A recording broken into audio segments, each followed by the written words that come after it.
இந்த வீடியோல 10th standard science biology unit 14 இந்த லெசன்ல கிவ் ரீசன்ல ஒரு क्वेश्चन பார்க்க போறோம். கிவ் ரீசன்ல first question minerals cannot be passively absorbed by the roots. Roots வந்து சாயில்ல இருந்து கிடைக்கிற மினரல்ஸ் வந்து அப்சர்வ் பண்ணும். அது போல அப்சர்வ் பண்றது வந்து பாசிவா அப்சர்வ் பண்ண முடியாது. அதுக்கு ரீசன் கொடுக்கணும். முதல்ல பாசிவ்னா என்ன, ஆக்டிவ்னா என்ன நமக்கு தெரியணும். ஆக்டிவ்னா அதுல எனர்ஜி ஸ்பெண்ட் ஆகும், எனர்ஜி தேவைப்படும். அது போல இழுக்கும் போது சக்தி தேவைப்படும் அது இழுக்கிறதுக்கு. சோ பாசிவ்னா அது இழுக்கிறதுக்கு சக்தி தேவையில்லை. சோ மினரல்ஸ் வந்து சாயில்ல இருந்து ரூட்ஸ் இழுக்கணும்னா அதுக்கு சக்தி தேவை. சக்தி இல்லாம அதை பண்ண முடியாது அப்படின்றத இந்த क्वेश्चन அதுக்கான ரீசன் சொல்லணும். இதுக்கான answer all minerals cannot be passively absorbed by the roots. இப்ப மினரல்ஸ்ல நிறைய விதம் இருக்கு. சோ அந்த மினரல்ஸ்ல சில மினரல்ஸ் வந்து பாசிவா அப்சர்வ் பண்ண முடியாது. நம்ம ஏற்கனவே பார்த்தோம். ஷார்ட் ஆன்சர்ல தேர்ட் क्वेश्चन பார்க்கும்போது மினரல்ஸையும் வாட்டரையும் டிஃப்யூஷன் மூலமா அப்சர்வ் பண்ண முடியும். அதாவது எனர்ஜி வந்து செலவே பண்ணாம, எனர்ஜி தேவைப்படாம அதனால அப்சர்வ் பண்ண முடியும் அப்படின்னு சொன்னோம். அது பாசிவ் அப்சர்ப்ஷன். அதுல சில மினரல்ஸ் பண்ண முடியும். ஆனா இங்க என்ன கொடுத்திருக்காங்க, ஆல் மினரல்ஸ், எல்லா மினரல்ஸையும் அது மாதிரி பண்ண முடியாது. All minerals cannot be passively absorbed. அதுக்கு காரணம் வந்து ரெண்டு ஃபேக்டர் சொல்றாங்க. 2 factors account for this. இதுக்கு காரணம் வந்து ரெண்டு காரணம் சொல்றாங்க. First, minerals R present in the soil as charged particles, ions that cannot move across cell membranes. Minerals என்றது சாயில்ல இருக்குது இல்ல, அது வந்து சார்ஜ்டு பார்ட்டிகளா இருக்கும், அயான்ஸா இருக்கும், பிளஸ் மைனஸ் அது போல இருந்ததுன்னா அது சார்ஜ்டு பார்ட்டிகல், அதாவது அயான்னு சொல்லுவோம். அது வந்து செல் மெம்பரேன் வழியா ஈஸியா மூவ் ஆக முடியாது. செகண்ட் பாயிண்ட் பார்த்தோம்னா, the concentration of minerals in the soil is usually lower than the concentration of minerals in the root. சாயில்ல உள்ள மினரல்ஸ் உடைய கான்சென்ட்ரேஷன்னா அது ஒரே இடத்துல நிறைய இருக்கா, அதனுடைய அளவு வந்து பார்த்தோம்னா சாயில்ல குறைவா இருக்கும். லோயர், யூஸ்வலி லோயர்னா குறைவா இருக்கு.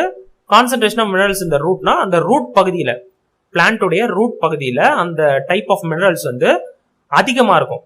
அதாவது அதிகமா இருக்கும்னா அந்த இடத்துல, இப்ப கான்சென்ட்ரேஷன் ரொம்ப சிம்பிளா எப்படி புரிஞ்சுக்கணும்னா, ஒரு இடத்துல நிறைய இருக்கும்னு அர்த்தம். இதுவே சாயில்ல பார்த்தோம்னா நிறைய இருக்கும், ஆனா வந்து அது நிறைய இடத்துல பிரிஞ்சு இருக்கும். அதனாலதான் concentration of minerals in soil வந்து குறைவுன்னு கொடுத்துருக்காங்க. நார்மலா சாயில்ல நம்மளுக்கு என்னன்னு தெரியும், மினரல்ஸ் எல்லாம் நிறைய இருக்குன்னு தெரியுமா. ஆனா கான்சென்ட்ரேஷன் ஆஃப் மினரல்ஸ் சாயில்ல ஒரு பகுதியில மினரல்ஸ் கான்சென்ட்ரேட் ஆகி இருக்காது, அது நிறைய இடத்துல பிரிஞ்சு இருக்கும்னு அர்த்தம்.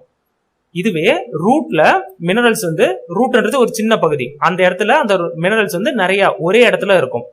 அப்ப நம்மளுக்கு ஏற்கனவே தெரியும், கான்சென்ட்ரேஷன் எந்த இடத்துல அதிகமா இருக்கோ அந்த இடத்துல இருந்து குறைவான இடத்துக்கு தான் போகும். இந்த இடத்துல சாயில்ல இருந்து நம்ம ரூட்டுக்கு அந்த மினரல்ஸ் இழுக்கணும்னா குறைவான இடத்துல இருந்து அதிகமான இடத்துக்கு போக வேண்டியது இருக்கு. அப்ப ஈஸியா டிரான்ஸ்பர் ஆக முடியாது. புரிஞ்சிருக்கும்னு நினைக்கிறேன். ரெண்டு காரணம் தான். அது சார்ஜ் பார்ட்டிகளா இருக்கு, பிளஸ் மைனஸ் சார்ஜ் எல்லாம் இருக்கு, அந்த மாதிரி இருந்ததுன்னா ஈஸியா இழுக்க முடியாது, ஒரு இடத்துல இருந்து இன்னொரு இடத்துக்கு டிரான்ஸ்போர்ட் பண்ண முடியாது. அதே போல மினரல்ஸோட அளவு வந்து சாயில்ல அதனுடைய கான்சென்ட்ரேஷன் வந்து குறைவா இருக்கு ரூட்டை விட, ரூட்ல இருக்க கான்சென்ட்ரேஷனை விட. அப்ப அதிகமான இடத்துல இருந்து குறைவான இடத்துக்கு தான் நம்மளால மூவ் பண்ண வைக்க முடியும். இப்ப குறைவான இடத்துல, அதாவது சாயில்ல இருக்கிற குறைவான அளவை வந்து ரூட்ல உள்ள அதிகமான இடத்துக்கு நம்ம மூவ் பண்ண வைக்கணும்னா, therefore most minerals enter the root by active absorption through the cytoplasm of epidermal cells. So அது வந்து ஒரு இடத்துல இருந்து இன்னொரு இடத்துக்கு டிரான்ஸ்ஃபர் ஆகணும்னா, அந்த குறைவான இடத்துல இருந்து அதிகமான இடத்துக்கு டிரான்ஸ்ஃபர் ஆகணும்னா ரூட் வழியா ஆக்டிவ் அப்சார்ப்ஷன் மூலமா தான் டிரான்ஸ்ஃபர் ஆகும். அது எப்படி டிரான்ஸ்ஃபர் ஆகும்னா, செல்ஸ், எபிடெர்மல் செல்ஸ்னா, டெர்மல்னாலே நம்ம ஏற்கனவே பார்த்தோம், அந்த ஸ்கின் பகுதின்னு அர்த்தம். அந்த பிளான்டோடைய எபிடெர்மல் செல்ஸ், அந்த வெளிப்புறமா இருக்கிற செல்ஸ், அதனுடைய சைட்டோபிளாசம் மூலமா அதன் வழியா இந்த ஆக்டிவ் அப்சார்ப்ஷன் நடக்கும். இதுக்கு, இந்த ப்ராசஸ்க்கு, this needs energy in the form of ATP, adenosine ட்ரைபாஸ்பேட்னு சொல்லுவாங்க. இது ஒரு விதமான எனர்ஜி. இந்த எனர்ஜி மூலமா தான் இந்த செயல் வந்து நடக்கும், அதாவது மினரல்ஸ் வந்து டிரான்ஸ்ஃபர் ஆகும். அப்ப என்ன சொல்றாங்கன்னா, எனர்ஜி தேவைப்படும். எனர்ஜி தேவைப்பட்டதுன்னா அதுக்கு ஆக்டிவ் அப்சார்ப்ஷன் சொல்லுவோம். எனர்ஜி தேவைப்படலைன்னா அதை டிஃப்யூஷன் சொல்லுவோம், அதுதான் பாசிவ் அப்சார்ப்ஷன். அதுல வாட்டர் வந்து அதன் மூலமா டிரான்ஸ்ஃபர் ஆகும், டிஃப்யூஷன் ப்ராசஸ் மூலமா டிரான்ஸ்ஃபர் ஆகும். சில மினரல்ஸும் டிஃப்யூஷன் மூலமா டிரான்ஸ்ஃபர் ஆகும். ஆனா எல்லா மினரல்ஸும் டிஃப்யூஷன் மூலமா பாசிவா டிரான்ஸ்ஃபர் ஆகாது. அதுக்கான காரணம் ரெண்டும் நம்ம பார்த்துட்டோம், புரிஞ்சிருக்கும்னு நினைக்கிறேன்.